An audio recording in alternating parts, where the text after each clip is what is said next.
Joe. Yes, you know, one of these days you're going to fry yourself, Lisa. Sleep well? I always sleep well. One last thing we have in common. Oh, come on, I don't want to get into it. I do. I've got something I want to discuss. Can I wait? No. Come on, I've got a lot of things to settle. Besides, we sail for Europe tomorrow, remember, Lisa? You sail for Europe tomorrow, Joe. Meaning you don't? Mm-hmm. What's going on? I mean, we fixed this weeks ago. We're all set. Besides, I need you to take care of the social stuff this trip.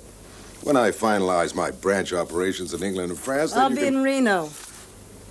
Reno? And I won't need you for any of the social stuff either. Is this some kind of a joke? I'm not laughing. You could call our marriage a joke. Bad one, of course. I've had enough, Joe. I want to start a new life right now.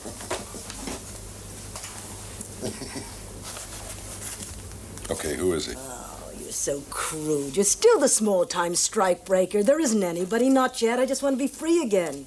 You know it's finished between us. Reno, you can't be serious. Can't I? Why not? Okay. Hey. Okay. You want a divorce?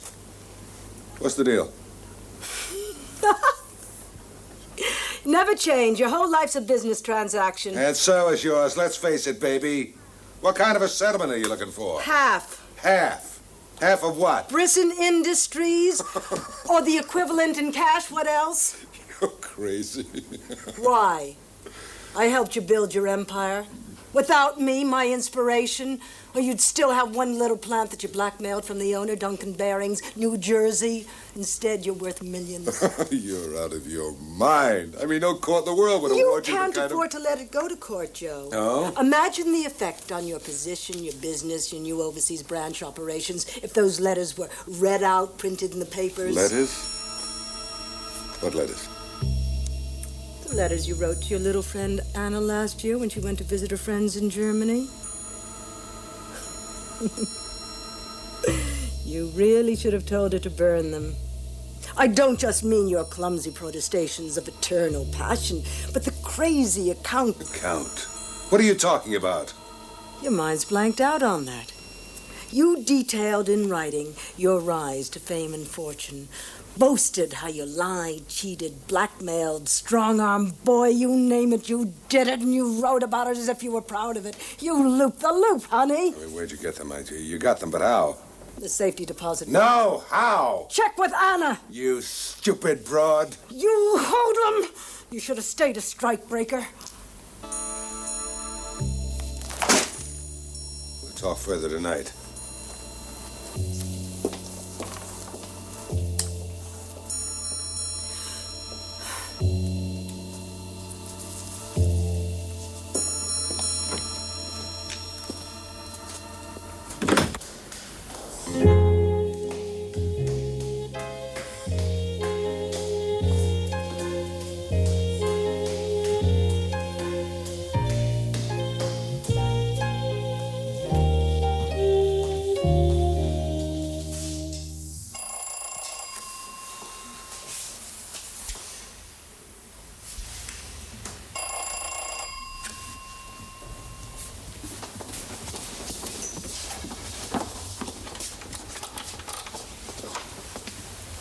Joe! Lady of leisure. It's time to wake up, baby. What, Joe? What is it? My letters, that's what. Where are they? Here, where else? I thought I told you to burn them. I know you did, but I didn't want to.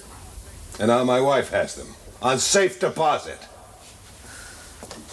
But that's ridiculous, Joe. She can't have. She's lying. I can prove it. You can see for yourself.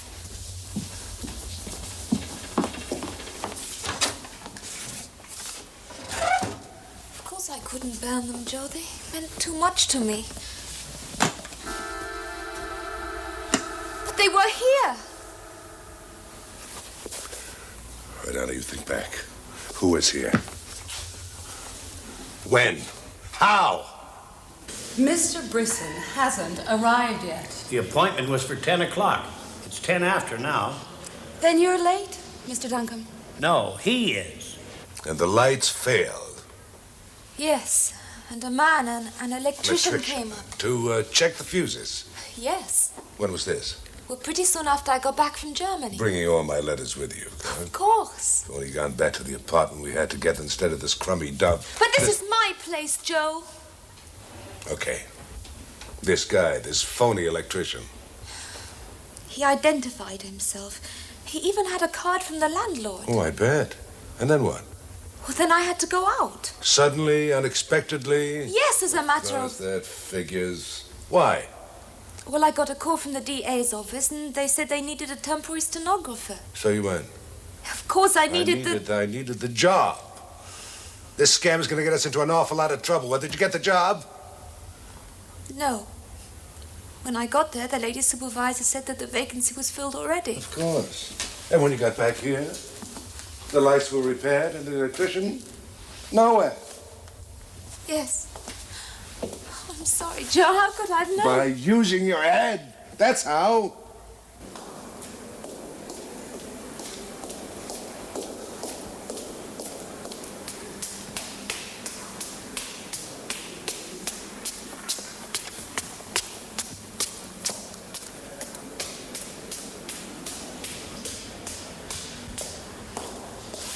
Mr. Brisson?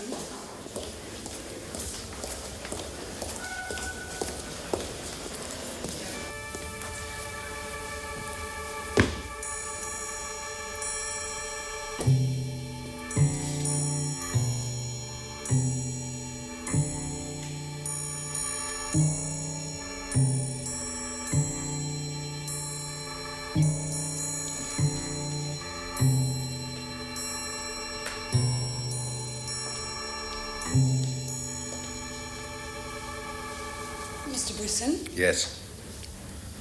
Mr. Duncombe's still waiting, Mr. Brisson. I said I was tied up all morning. But he insists it's Will urgent. you tell him again? No.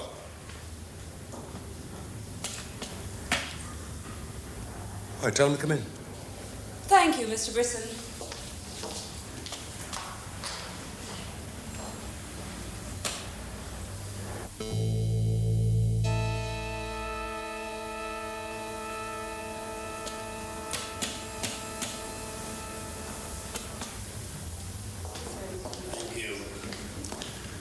Well, I've changed my mind, Duncombe.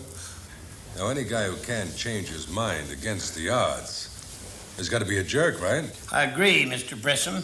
I've come to ask you to do just that. About what? About closing down Duncombe Bearings, my plant.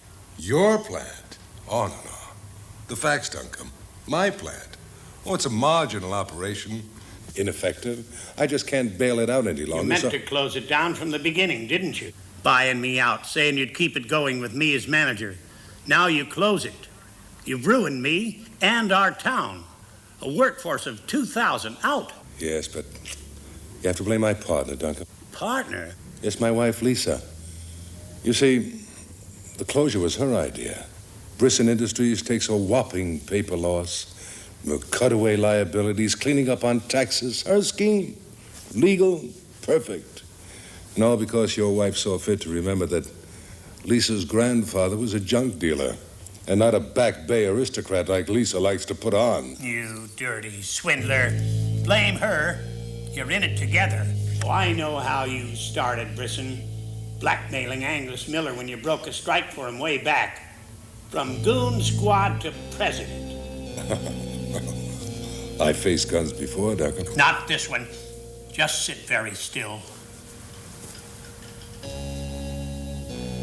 Don't be a fool, Howard. I mean, why lose your life just to satisfy an anger with the wrong person? Don't give me that.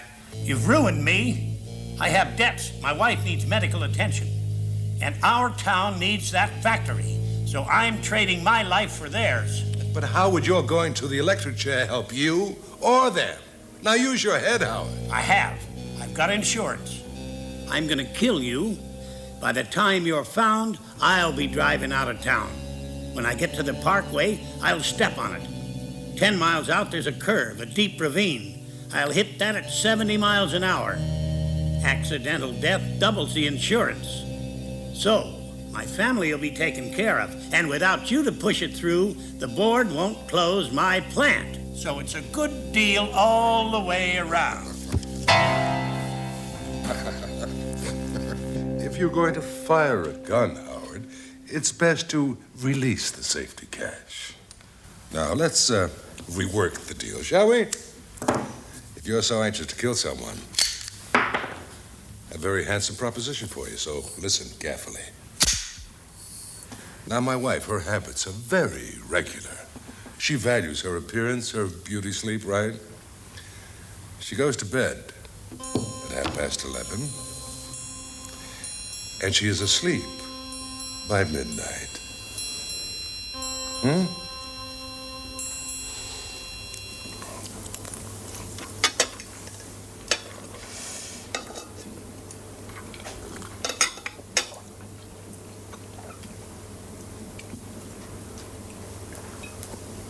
I accept your apology, Joe. Good. I'm so glad you've seen it my way. Me too. Now remember, no publicity. You come back here tomorrow night while I sail on the Queen Mary. I heard you, Joe. Next day, I go to Reno. At least I check into the hotel under an assumed name. That's right.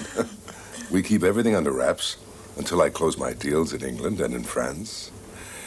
And then you get 50% of a very real 100%. And the letters? Oh, well, we keep them in the safety deposit box until I come back. And then we burn them together. Good. To 50%. Right down the middle.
Dancing to the sounds of Henry Hall and his orchestra continues in the Pink Ballroom. And first-class passengers only are invited to the casino on Deck A. The time is 23:15. 45 minutes.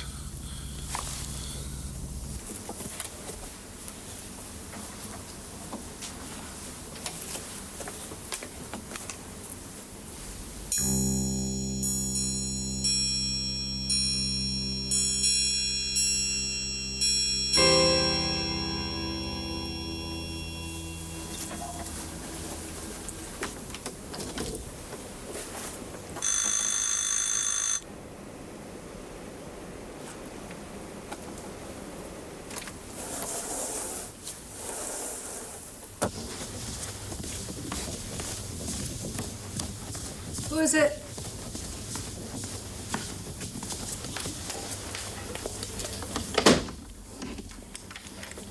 Mrs. Brisson? Please, I must speak to you. Who are you? Anna Kleiber. Why should I talk to you? Look, I know it's late, but it's very important. It's about Joe's letters. Please. I'm just about to leave. I promise I won't keep you long. I can give you 5 minutes.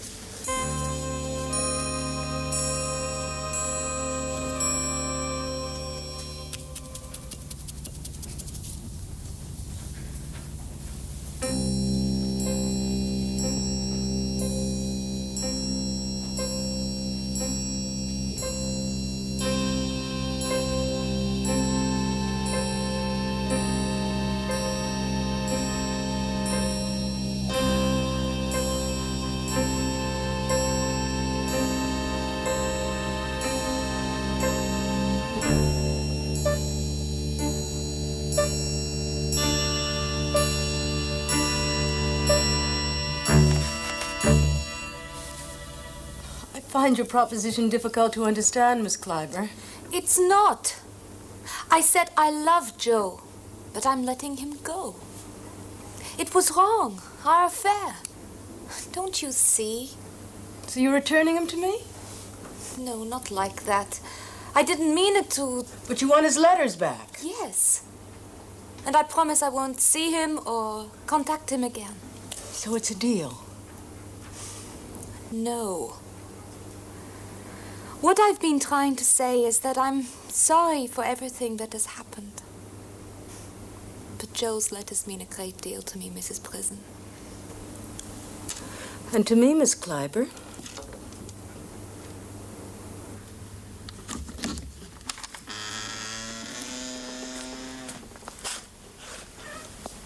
Stayed long enough, too long. But you don't understand. I find your proposal quaint, Miss Kleiber. Do you know why? No. Because I don't want my husband back. You've wasted your time. I'm so sorry. Joe means nothing to me. But his letters, well, that's something quite else, you see. Good night, Miss Kleiber.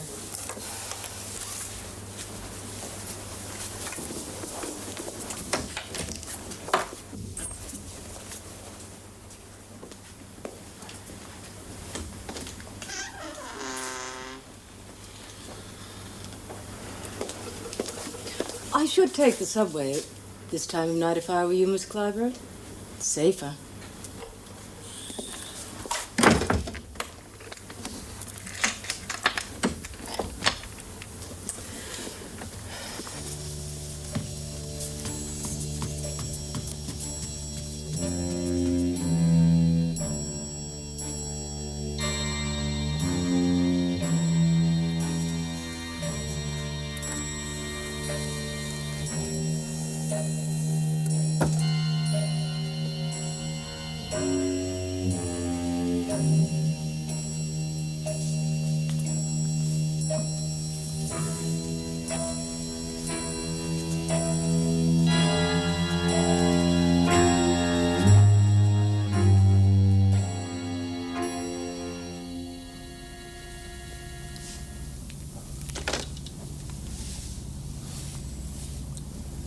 Yes, I'd like to make a ship-to-shore telephone call. I'll put you through to the wireless room, sir. Thank you.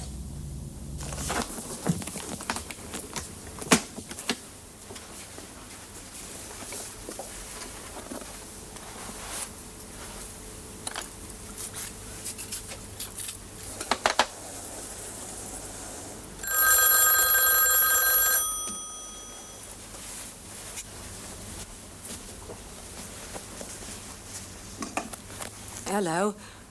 Mrs. Brisson speaking. Queen Mary calling. What is it? What's happened? Has something happened? Lisa? Joe. Relax, Lisa. Nothing's happened. I just want to make sure that... I just want to speak to you, that's all. Oh. I was asleep. I didn't expect a call so soon. I know. I just forgot to ask you where I get in touch with you in Reno. Well, I don't know yet, do I? Does it matter? Of course. I mean, I gotta let you know when I clinch my deals. Okay. As soon as I'm settled, I'll cable. Oh, by the way, my darling, you'll be delighted to know that I've taken out $10,000 from the bank to cover my expenses in Reno. It's a little heavy, isn't it?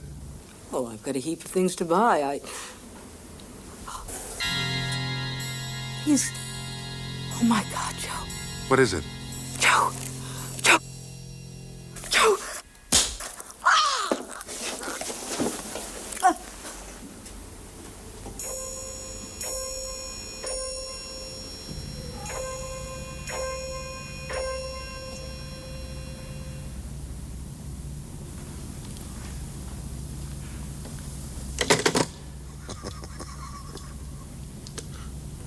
It's there all the time.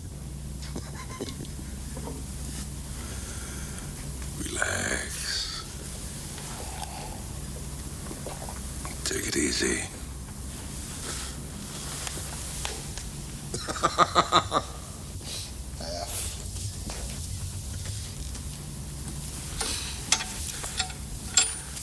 done it.